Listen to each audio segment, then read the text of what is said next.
Teachers of Reddit. What is the most depressing thing your kids have said? Story 1. Already made a comment, but I've been thinking about this thread because this is my life every day. Other moments in my career that have touched me. A student of mine drops out to get a job, which happens quite a bit because of the economy where we live. The student in question is couch hopping and trying to support himself and can no longer afford to not work. So I don't see him for 6 months. On his 19th birthday, he had the day off, and you know what he did? He came to school to visit me because he knew I would be happy to see him and he would get at least one happy birthday from someone who cares about him. Anytime a student says anything like, "You're the only one who cares about me," "You're the reason I come to school," or "You're the reason I graduated," etc., kills me every time. Anyone can graduate high school, but they lack the confidence in themselves to see it. I try so hard every day to let them know they can do it, but they go home and get the opposite from their parents. Some days, I might be the only positive interaction a student has. I always say good morning when they come in, goodbye when they leave, so they know that they're being noticed. I try to always use their names when greeting them, so they know it's specifically for them. I try to remember important dates for them, birthday/court dates, if they're going to their driving test that day, and congratulate them personally or ask how it went. I want them to know they're seen and someone cares. That has got to be like the best teacher I've ever heard of. Story 2.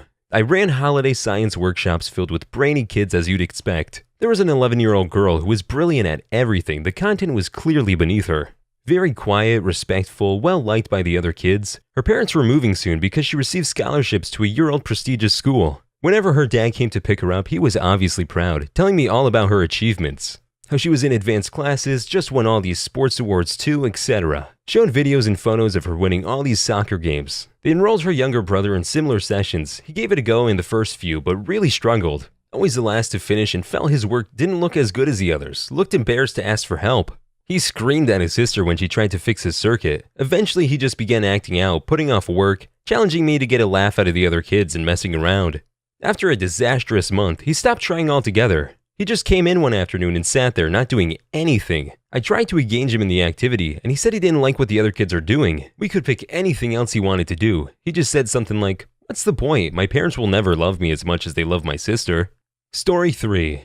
Miss Spidey, do you know how to get a local electric company to turn your power back on? I get paid today, but they pay me on a card, so do I get out cash and get a money order, and where do I take it to?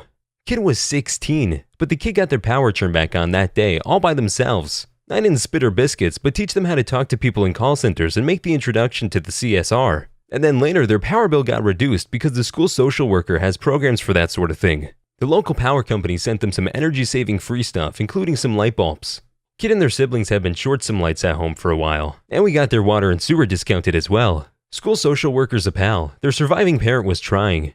It's just hard with a parent of their own who isn't well. That many kids and 2 fast food jobs, kids in college now, darn near full ride. Commutes from home to save money, puts their housing stipend towards the family rent, utilities and gas for their own old Toyota. Their parents look like they just got their first breath in 10 years. I'm proud of all my students, but especially that one. Schools should definitely start teaching more kids how to talk to people in call centers and how to pay taxes, etc. Story 4. My mother was a teacher for nearly 30 years. She spent the last 10 years at a middle school that was pretty hard up in the Tulsa public school system. She had a very good student who came to school every day in the same clothing. We can call him Jay. The clothing was always washed, but even so, around halfway through the year, his clothing was becoming tattered and stained. The other students began to notice and make comments. The school tried to give him clothing, but he refused. He would not accept a handout. A few teachers came up with a plan for the school, put on a contest where the winner was given some new, very nice school clothing. This contest was set up for Jay to win. This way he could have new clothing and not feel as though he was given anything. Jay won the contest. He accepted the new clothing gladly. The next day, he was still wearing his old clothes. My mom asked him why he was not wearing the new clothing. "Those are my trophies. I have them hanging on my wall." Rips my heart right out of my chest. Story 5. Note to the teachers. When I was about 15 and going through some rough stuff at home, I wrote that I wanted to die in the back of my math book one lesson. I didn't expect anyone to find it. But my teacher, who is brand new to the profession, did. Although I was a moody, angsty teenager, he took the time to schedule a counselor's appointment on my behalf and sent me to the office in the block for the next math class. I was so angry at him for sending me there and assumed it was because he hated me and wanted me out of the class. Looking back, I am eternally grateful. I got the help I needed, got support for my family issues and schooling issues, and came out of high school a happy kid. If you see something, anything at all, please report it. I can't tell you how different things could have been if I kept quiet. We may be moody, grumpy, and ungrateful teenagers, but deep down, we are still just kids who might not want to open up unprompted. I am so glad that teacher found that note, and what an amazing guy for scheduling the appointment too. Story 6. I've had a lot, but one morning 2 students came in early to my room and asked if they could use my student computer. I said sure and figured they just needed to finish a project and knew I always got to school early. Nope. Turns out their best friend was murdered 2 days before because he wouldn't give his money he earned to someone trying to rob him. His family needed the money to not be homeless, so he died trying to look out for his family. And for like $80 or something. Homeless and not able to afford a funeral, my students were creating flyers and a GoFundMe so they could try to help the parents. To make matters worse, the kid was murdered on a Saturday. He was left to bleed out and found the next morning. The effing murderer came to my school on Monday as if nothing had happened. Cops pulled him out of the class in the middle of the day once they had figured out it was him. What kind of idiot would go back to school after murdering somebody? Story 7. I teach pretty much exclusively college freshmen, and by that point they all have that fatalistic sense of humor anyway. But it gets real sad when they get to the end of the rope. Nothing specific that I can remember, but a lot of, why did I think I could make it in college? I'm too stupid for this, I should drop out. And they actually mean it, stuff like that. Monday, however, a student asked to talk to me before class and said, I know this paper is important and all, and I don't want you to hate me, but I couldn't get my paper done. And I'm used to this sort of thing. I mean, it's just natural. But then he takes a deep breath and blurts out, my dad called me last night and told me he was leaving my mom and moving away, so he's leaving me too, and I just couldn't deal with it. I'm really sorry if you're mad at me. It just hits me hard when they have to deal with more than they should. And on top of that, they think I've formed a personal opinion of them, and that I'm gonna think badly of them based on something like this. Story 8. Not a teacher, but one of my close friends. I've known her since the start of high school. She never realized her home life was as bad as it was. She spoke about her mom neglecting her while the 14 foster cats they could barely afford to feed were spoiled rotten. And how eating the same thing every night, her only meal for the day, started to make her nauseous. The real kicker is that her mother got cancer. As soon as she died, she said, I'm so glad she's dead. I wish she died sooner. Or something along those lines. She was 16 when her mother died, and she's 18 now. She's never gonna leave those horrible scars, and the things she tells me about are horrifying. She lives with her dad now, and he has a proper home, regular good meals, etc.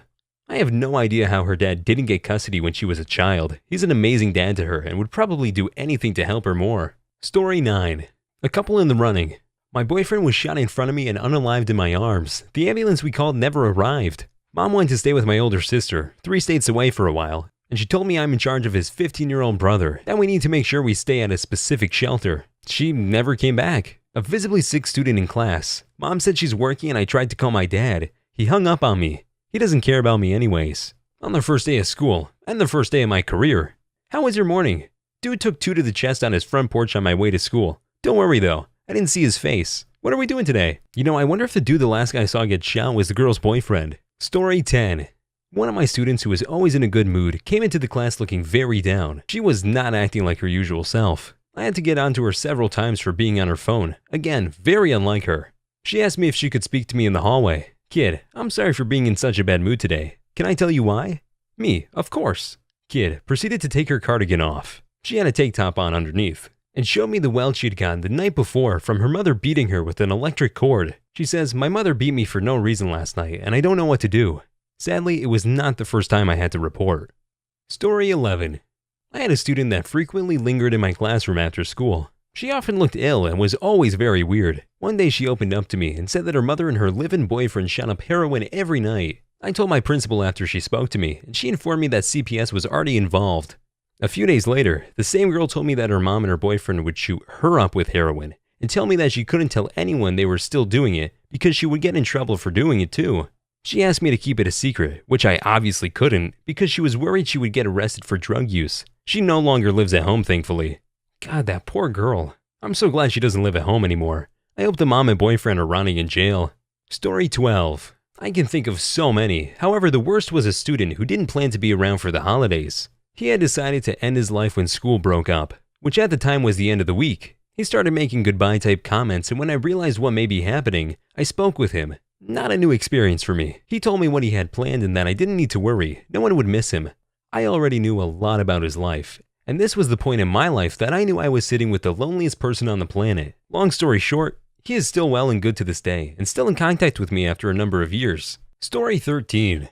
I taught students with intellectual disabilities. Some people use the term mentally challenged. I can't remember what we were doing, but I had a student who had a hard time stringing complete sentences together look at me and say, I don't want to be stupid, I want a smart brain like you. It was heartbreaking. Most of them knew they had disabilities and understood just enough to be inferior.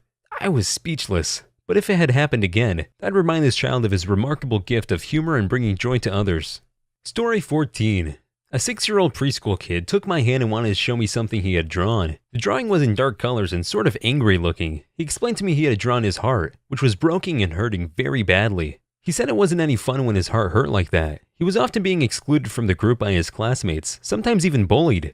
He didn't have the social skills to communicate well with his friends, which led to him being very misunderstood even though he always meant well. Aw, poor little guy. I hope his heart isn't hurting anymore. Story 15. Had a kid read a story about a dog being cloned, but she latched onto the part where the dog died and started bawling. I took her out for a walk to calm down and asked her if she had any pets. She used to have a dog, but it chewed a shoe, so her parents gave it away. She used to have a cat, but it scratched Dad, so they gave it away. They had a lizard, but the parents forgot to feed it and it died. On and on and on and on. This string of horrible pet owner stories. I really regretted opening that can of worms, but it did take her mind off the story and she stopped crying. Someone get this girl another pet. And maybe some new parents. Story 16. I've only been teaching for around 9 months, but one sticks out. I did a lot of one-to-one work with reception-age kids, 4 to 5, who has quite severe ADHD and needs constant supervision. I get to take him outside and do gross motor work with him, and I've really taken a shine to him. Broke my heart a couple weeks ago when he was stopped by the deputy head and told off for running down the corridor. He burst into tears, which is completely unlike him, and said, "I just can't get the naughty out of my brain." I still have some trouble trying to get the naughty out of my brain. Story 17. It's depressing, but my teacher said it to me. Why don't you have any friends? Do you want me to talk to the other kids to add you to their group? Proceeds to tell a group of children to add me to their group and being rather loud. Other kids, nothing changed. I never changed until the end of school and rarely had someone to even sign with me in class. This was one of my reasons why I had such low attendance in school. Story 18. I have a student with severe ADHD. He's always talking and interrupting in class, but doesn't seem to be able to stop. He'll also get up and bother other students, etc. His parents have refused to try any way to help him. All the other kids hate me, don't they? It breaks my heart that it's true. Oh, this kid is also 8. Shame on those parents for not getting him any help. Story 19. High school teacher at school for at-risk youth, so I get a lot of depressing stuff. I really bonded with one student about comic books, and even let him borrow my first edition Umbrella Academy comics. He was homeless and living at a friend's house on a yoga mat on the floor for the better part of a year. He asked me to adopt him. I wish I could, buddy. I wish I could. My students are the reason I want to become a foster parent, though. Story 20. My student told us that her mom was taken by ambulance to the hospital the night before after she stopped breathing. The other kids pressed her on what happened and she just shrugged and said her mom would be okay. 2 days later, I got the word that her mom was brain dead. Her daughter had no idea. That Friday afternoon, I let the kids have an extra recess and watched my student play and laugh with all the other kids in the sun, knowing she might not be happy like that again for a long time. Story 21. I had a student write his will in his notebook. I was walking around at the start of the class, checking to make sure students were starting their bell work, responding to a prompt. And I didn't believe what I saw at first. I immediately talked to him outside and sent him to the counselor, but it was one of the most depressing yet jarring things. Story 22. Not a teacher, but a student. We had a teacher, Mr. B, who had cancer while we were in school. He took a break from teaching, and a few months later, a kid in my class, who had a history of just pure violent outbursts, said to a maths teacher, Mrs. S, that she wished Mrs. S had cancer, not Mr. B. Mrs. S broke down into tears, obviously. Have to admit, I had no idea what to say, and the kid got the royal S beat out of him by the other students for it. I don't usually condone violence, but good job to those other students. Story 23. Can you be my mom? 15 years old, totally serious. This is my real family. Different student referring to the teachers and friends at school. I don't deserve this. Teen when given a sweater on a very cold day. Hear a lot of this stuff. I wish there was so much more I could do. Hope you guys enjoyed the video. Please like and subscribe for more videos to come, or else this spider will be in your bed tonight.